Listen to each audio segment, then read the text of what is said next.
you don't mind, I'm going to pass it to Jeff Hughes, our special guest today. Let's talk ECW.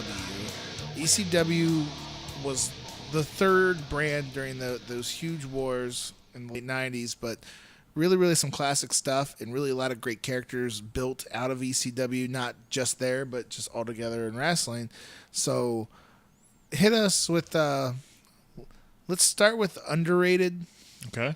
Hit us with underrated. Who do you think the most underrated star out of ECW is? I think the most underrated guy that he almost had that in ECW, that Dudley Boy Heat, was Rhino. Oh, it's a good one. And I don't think he because he was definitely towards the end of the run. That kind of got a little goofy at the end. You know, the whole nobody knew what the hell was going on. But doesn't mean that his work was poor. Oh, his work was phenomenal, and he was such a bad motherfucker for that.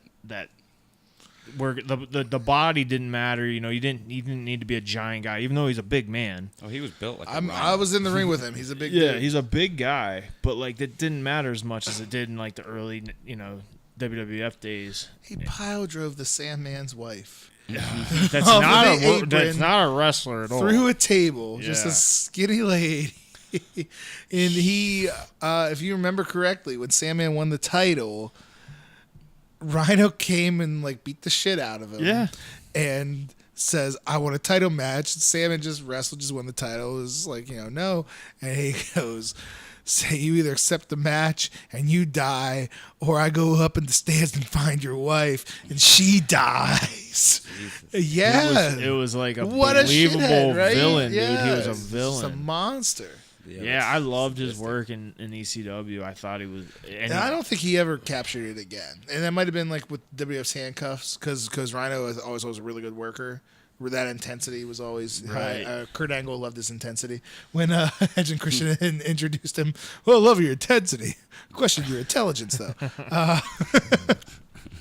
So I don't think he ever got to recapture what he was in that. Really is like a year. And who's this? And like, what if he came around just 3 years before shit kind of went? Yeah. I mean, it was a sinking ship at that point. It was a sinking ship the entire time he was on top. I know that the plan was Heyman wanted to build him and RVD because RVD was the absolute mega baby face, and Rhino was the super heel. And I mean, that would have been killer. And what I almost liked about ECW more was the TV title was meant more than the world title. Well, Van Dam held it for so long, and he lost because he broke his leg. Yep. And you always felt like that was still Van Dam's title. So Rhino having it, which, by the way, he threw down on the last pay-per-view where he said, we're not even on TV anymore. How the fuck do I have this? So him having it always felt like RVD's title, and you always wanted RVD to get back to it. RVD had it for what, 2 years? It was close to 2 years, yeah, if not mistaken. Close to 2 years. And that was always the match, like the Taz match or whatever would be your main event, but RVD was like kind of what you wanted to see. Yeah, and then all his RVD's matches with Jerry Lynn, he'd get so close to beating him and he couldn't do it. Then RVD broke his leg. I remember that. He was still making little, he was jumping off top ropes with broken legs. He didn't give a shit. He was high. So we just say it's rocking RVD. He was high. Probably burnt one with Heyman before he went out there. That's an awesome underrated pick. Thank you. And now my overrated pick is going to be very unpopular, and it's almost because he is. If there's a Mount Rushmore of ECW, he would definitely be on it. And that's the Sandman. I get it. Who he was ECW, the hardcore, the smoker, the beer. He had a cool entrance, but when the bell rang, man, he just did nothing for him. Even his hardcore stuff was like, You're correct in what you're saying.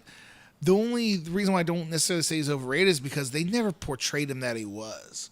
They never ever tried to even hint that he was the athlete that RVD was, or even like the innovative or anything like that like Tommy Dreamer was. Right. They said like, no, this is a dude who drinks beer and smokes cigarettes and he's just fighting now. And yeah, most of the in-ring stuff was not good. I mean, it's just there isn't. I can't think of one like, oh my god, that Sandman match. There's some Sandman moments and angles, Sandman moments, and stuff especially, like that. yeah. And of course the entrance. To this day, I mean, I would pay whatever Sandman wanted within reason to be on my indie show to do that entrance and hit somebody with a cane because it would be over. And like, no, he doesn't need to wrestle. Yeah. Now, what if he said, "I'll do it, but I have to be Hack"? Have to be Hack. If he comes out to enter Sandman and smokes the cigarettes and drinks the beer and hits him with a cane, I'll call him whatever we want to call him. I'll call him Nate Metz. All right. Because I think they would understand the gimmick. Yeah. But you got him on your overrated. I mean, Yeah. again, he's on the Mount Rushmore. He represents what ECW was all about. You're right. When the bell rang, there wasn't a whole lot wasn't there. good. Yeah. Just wasn't good, and that's my personal opinion. It's a very unpopular personal opinion. It just did nothing for me. Never had his spots, but that was it. All right, you got him ready, Mark? How you feeling, buddy? You want me to start with underrated? Yeah, let's start with underrated. Underrated ECW guys. See, later days of ECW is what I watched, and I brought him up in the last one, and I don't know how you guys feel about it, but I think Just Incredible is underrated. All right. Oof. Some people feel like he got over pushed, but Really? yeah. But I thought he was. I think he was right where he needed to be. Really? Yeah. you're feeling underrated. Well, just- talk to us. The only reason I feel like he's underrated is because you don't hear much about him. You're right. Nobody ever talks about Talk ECW. You go to the Dreamer, Sabu, and Taz, and But I mean, Already I enjoyed him. he From what I saw. was their top heel for quite a while. He was hated too. And he was hated. Yeah, he got that heel heat. But like, you never hear him about him. Like, I don't even see him pop up in like YouTube videos or anything, or really. Yeah, they play like the greatest hits. It's not a lot of Just Incredible, and like, and now, whether it was a matter of Heyman maybe pushing him down the fans' throats or not, but I don't think so. I think he got pushed as a heel because he got heel heat. Yeah. He was I think he got over well as a heel. Maybe that's why you don't hear about him, though. just And because people nobody would wants to talk still about him. know him from his ECW run more so than he was Just Incredible in WWF after they made with the Alliance and stuff. Didn't do anything. We Yeah. talked about he was out of Montoya. Yeah. For nobody remembers that. They remember, he still has a name because of his ECW run. Yeah. And I can actually see where you're coming from on that. That he doesn't get lumped in with all his top guys. And Speaking of him, because I don't know if we'll bring him back up, but have you guys heard it's a pretty new podcast? It's called Why It Ended. I did. They actually got a 2-parter on it. It's the podcast all about why this gimmick ended, what happened. Oh, wow. That dude, it sounded bad. It's kind of low production and all that. It's working cool, on though. it. It's working Yeah. its way up. But I mean, I enjoyed it.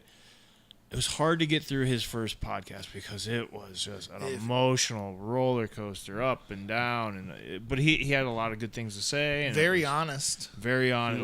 It was Almost a little too honest. It's I'll have to check that out. it's a good one. It's yeah. a very I've good subscribed listen, to it. It's pretty good. It's a good listen, Yeah. and he's honest about his story. He's not not trying to hide any sort of his issues and stuff that he had like later in life. And that being said, again, but his name, the reason why anybody cares was because of his run in ECW. Right. Yeah. Yeah, Yeah, not because he was the WWE run for sure. Yeah. Shit. So you got an overrated? And my overrated, although I love him, but Jeffy stole him. Which Sandman? I think. And That the was only reason Josh's too in our hypotheticals. So say yeah. that he's overrated is because he really, same reason. Yeah. He didn't perform really. No. But his gimmick was fantastic, and he was over as hell. That's kind of why I just can't put him in that overrated, is because whatever they asked of him to do, it worked because he was over. No, I get it. I get that. It's just, but at the same time, it's just like when it came down to it, he wasn't that great in ring. No, not at all. not at all. And I don't. If somebody did argue that, They're fucking lying. if somebody it was wanted to all gimmick. argue the in-ring merits of the Sandman, yeah, they would be kicked out of this conversation. Yeah. That's what we'd be like. Okay, listen. Yeah. So I guess mine's short and sweet here. All right, man. I liked your underrated. I really did. Underrated? No, both you guys' underrateds were great. I honestly think they're better than mine. I talked last night with you. I was thinking Little Guido just because he was a really good in-ring worker and he was always in good segments. He was there for a long time. I thought if you want to get deep about it, the most underrated guy is probably Heyman. Now he's not a wrestler. So I don't really want to do that. The most underrated part of all of ECW is Heyman, even though it was his genius and everything like that. But it was, and I mean, so many guys that wouldn't have existed without Heyman's touch on them. But that's talking about the guy who ran the place is an easy way out. So I am going to actually say the most underrated guy in ECW was Terry Funk. And the reason being is that you got to think in 1997 when they hit the pay-per-view era, right? It's a bunch of nobodies. Like, you know what I mean? Like, to the wrestling world, it's a bunch of nobodies. Raven's their top guy. And Raven's also on my underrated list, too, because of how much he meant. But Raven was Johnny Polo in the WWF and Scotty the Body. He's guys that he was always in the lower card that bounced around, and he's their top guy. Tommy Dreamer's nobody.